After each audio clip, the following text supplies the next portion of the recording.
A diplomatic debacle, the February 2025 Oval Office clash.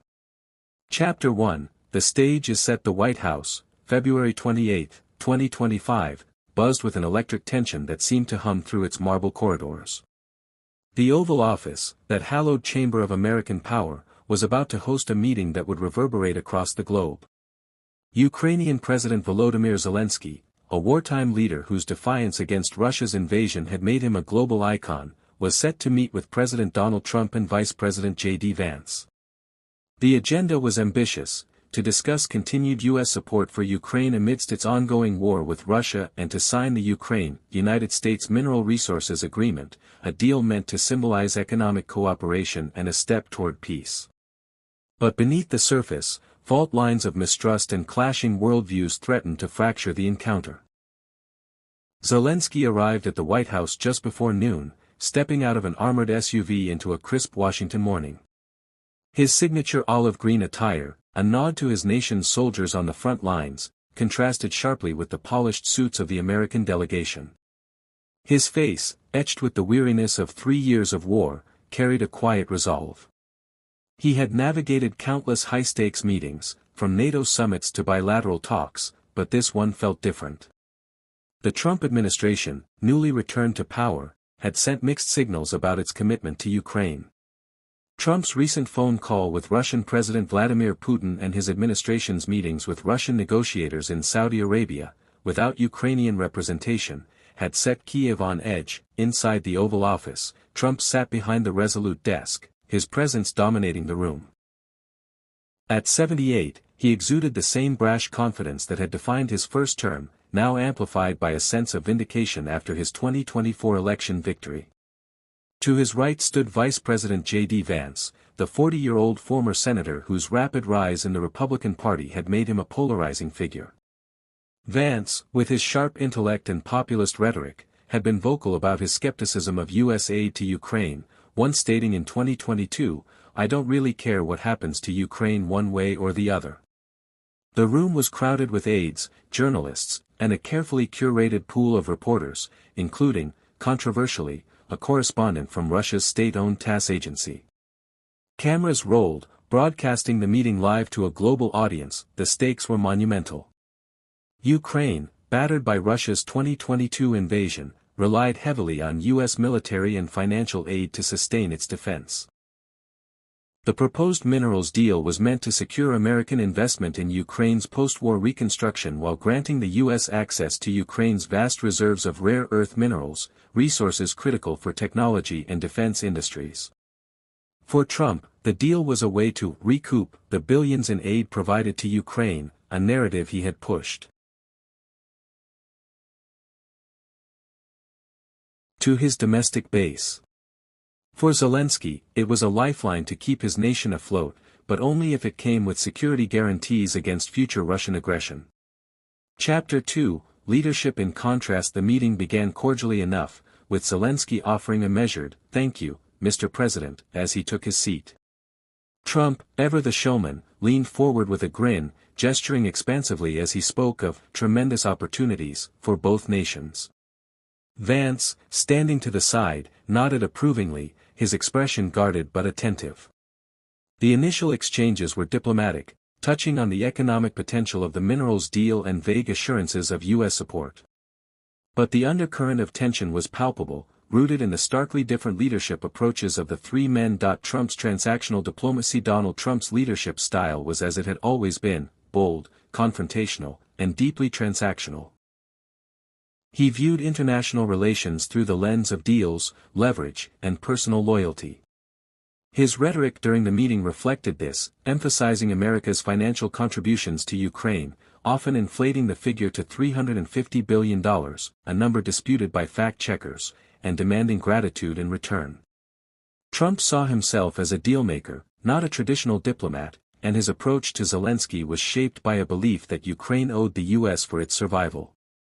His past interactions with Zelenskyy, notably the 2019 impeachment scandal over withheld military aid, had already strained their relationship. Trump's rhetoric was performative, aimed as much at his domestic audience as at the Ukrainian president. He framed the meeting as a test of Zelenskyy's willingness to align with American interests, particularly Trump's vision of a swift peace deal with Russia. His comments, like, "You're not in a good position. You don't have the cards right now," revealed a belief that Ukraine's weakened state gave him the upper hand. This approach was less about fostering alliance than asserting dominance, a tactic that played well with his base but risked alienating international partners. Vance's populist skepticism. J.D. Vance, the younger and more ideologically driven of the duo, brought a different but complementary approach. His leadership was rooted in a populist rejection of establishment foreign policy. Vance had risen to prominence as a voice for America's heartland, skeptical of globalism and critical of what he saw as wasteful overseas spending. His 2022 dismissal of Ukraine's fate was not an isolated remark but part of a broader worldview that prioritized American interests over international commitments. In the Oval Office, Vance took a prosecutorial tone, accusing Zelenskyy of disrespect for challenging the administration's diplomatic strategy. His repeated demands for gratitude. "No, in this entire meeting, have you said thank you?" echoed Trump's emphasis on loyalty but carried a sharper edge, as if Zelenskyy's presence in the White House was an affront to American sovereignty. Vance's rhetoric suggested a belief that Ukraine's reliance on U.S. aid made it subordinate, not equal, in the partnership. His accusation that Zelenskyy was on a propaganda tour when inviting him to visit Ukraine further underscored his distrust of the Ukrainian leader's motives. Zelenskyy's defiant resolve. Volodymyr Zelenskyy, in contrast, embodied a leadership forged in crisis. A former comedian turned wartime president, he had transformed Ukraine's global image through his charismatic defiance and moral clarity. His approach was rooted in principle, the defense of Ukraine's sovereignty against Russian aggression. Unlike Trump and Vance, who framed the conflict in transactional terms, Zelenskyy saw it as an existential fight for his nation's survival and a broader struggle for democratic values. In the Oval Office, Zelenskyy's demeanor was calm but unyielding. He opened with expressions of gratitude, as he had done repeatedly in prior engagements, but refused to play the supplicant. When Vance pushed for diplomacy over military aid, Zelenskyy countered with a history lesson, noting Russia's annexation of Crimea in 2014 and its violation of ceasefire agreements under multiple U.S. administrations, including Trump's first term. His challenge to Vance, "Have you ever been to Ukraine to see what problems we have?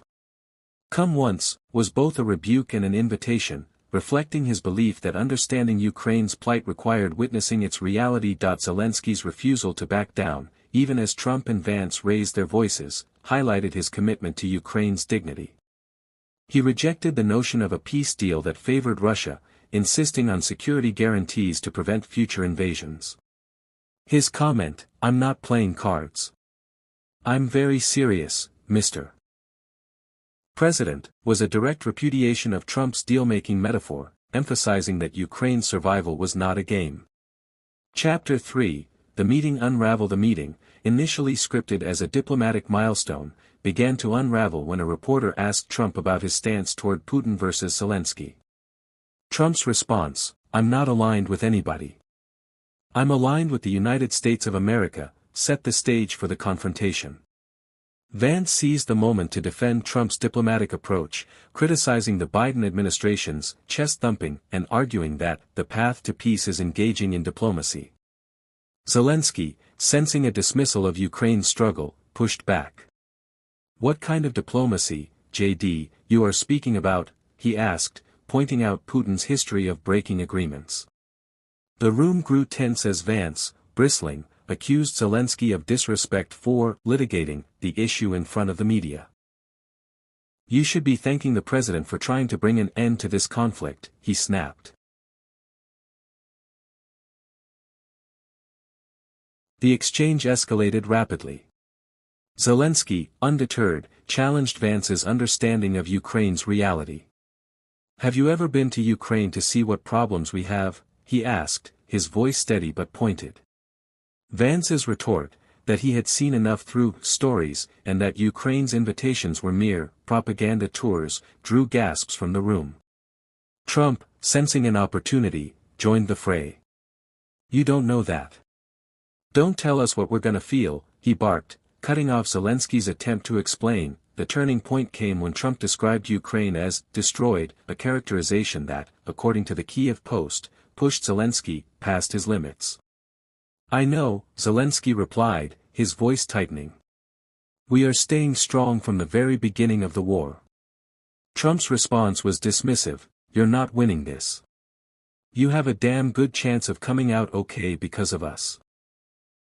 The exchange grew chaotic, with Trump and Vance speaking over Zelensky, demanding gratitude and accusing him of gambling with World War III. The room fell silent as Trump, with a theatrical flourish, declared, "This is going to be great television." The cameras captured the Ukrainian ambassador, Oksana Markarova, with her head in her hands, a picture of despair. The meeting ended abruptly, with no deal signed and the planned joint press conference cancelled. Zelensky was escorted to a separate room, where U.S. officials, including Secretary of State Marco Rubio and National Security Advisor Mike Waltz, informed him that the visit was over. Chapter 4: The fallout. As Zelensky's SUV pulled away from the White House, the world reeled from what The Guardian called one of the greatest diplomatic disasters in modern history. Trump took to Truth Social, writing, "I have determined that President Zelensky is not ready for peace if America is involved, because he feels our involvement gives him a big advantage in negotiations. I don't want advantage, I want peace." Zelensky, in a post on X, maintained his gratitude. "Thank you America, thank you for your support, thank you for this visit." The international reaction was swift and polarized. European leaders rallied behind Zelensky, with French President Emmanuel Macron calling Russia the aggressor and Ukraine the victim. British Prime Minister Keir Starmer, who had met Zelensky in London the next day, reaffirmed unwavering support for Ukraine. The EU's Ursula von der Leyen urged Zelensky to be strong, be brave, be fearless, assuring him that Ukraine was never alone. In contrast, Trump's allies celebrated the confrontation. Senator Lindsey Graham suggested Zelensky should resign, while Rubio praised Trump for standing up for America. Elon Musk, head of Trump's Department of Government Efficiency, claimed Zelensky had destroyed himself in the eyes of the American people. Out on the web, posts expressed outrage at the treatment of Zelensky. Former Republican Congresswoman Liz Cheney called it a betrayal of American principles, stating, "Generations of American patriots have fought for the principles Zelensky is risking his life to defend." Democratic Senator Chris Coons described the exchange as an embarrassment for America and a betrayal of our allies. Chapter 5: Implications for U.S.-Ukraine relations. The Oval Office clash marked a low point in U.S.-Ukraine relations, raising questions about the future of American support for Kyiv. The Trump administration's aggressive posture signaled a potential shift away from the robust aid provided under the Biden administration, which had seen over $50 billion in military and economic assistance flow to Ukraine since 2022. Trump's emphasis on a peace deal, coupled with his reported trust in Putin's willingness to negotiate, suggested a possible pivot toward Moscow, alarming Ukraine and its European allies. For Ukraine, the implications were dire. Zelensky's insistence on security guarantees reflected a fear that a U.S.-brokered peace deal could leave Ukraine vulnerable to future Russian aggression. The failure to sign the minerals deal, which was meant to fund reconstruction, left Kyiv without a clear economic lifeline.